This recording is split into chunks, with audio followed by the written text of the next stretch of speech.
Hello, my name is Margaret Zimmermann, and I'm a DFIR consultant at Palo Alto Networks Unit 42. Today, I'll be talking about how ransomware attacks work. To begin, let's talk about threat vectors and methods of entry that threat actors use to gain access into an environment to deploy ransomware.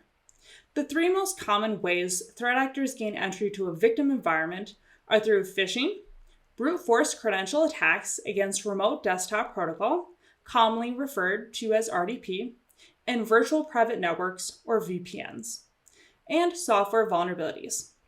68% of ransomware incidents start with either a software vulnerability or brute force credential attacks. Phishing emails will usually contain a link or malicious attachment that includes the downloader. Access via RDP is usually accomplished by the threat actor exploiting weak password security or utilizing brute force techniques. And access through a VPN will exploit poor VPN policies, such as not requiring HIP computer checks and weak passwords. And without MFA required on RDP or VPN accounts, that makes it that much easier for threat actors to crack weak passwords.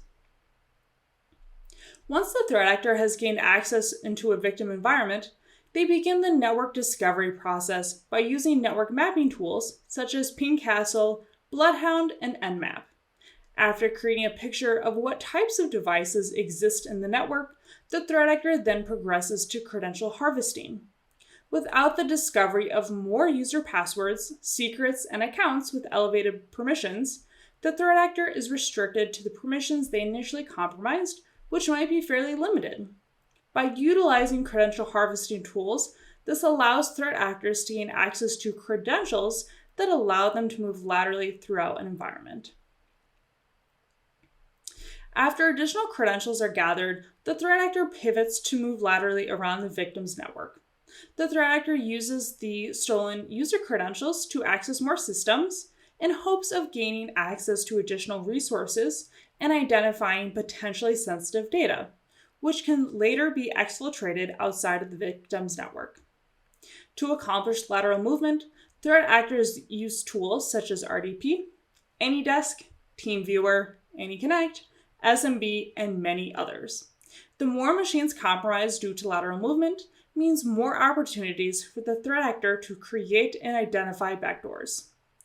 Backdoors are alternative ways that threat actors use to access a victim's environment and is a method of persistence.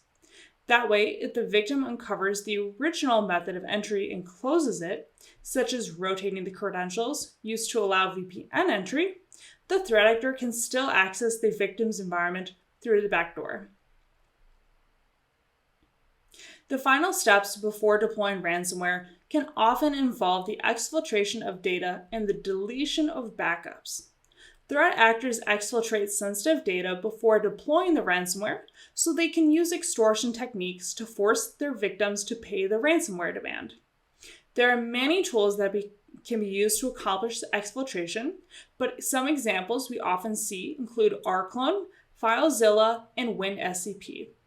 These tools may often already exist on the compromised host for legitimate business reasons, or the threat actor downloads them from various sources. After data exfiltration, the threat actor progresses to the deletion of backups.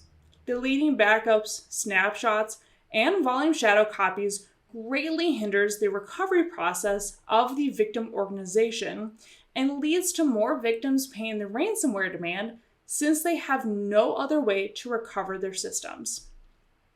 At this point, the threat actor has gained all the information they need from a victim's environment, and they proceed to deploy the ransomware. Ransomware can be deployed in a number of ways. Some examples include RDP and SMB. While encrypting files, the ransomware script also drops README files on the infected hosts. These README files include all the information that the victim needs to pay the ransom demand and can usually help identify the group that compromised them.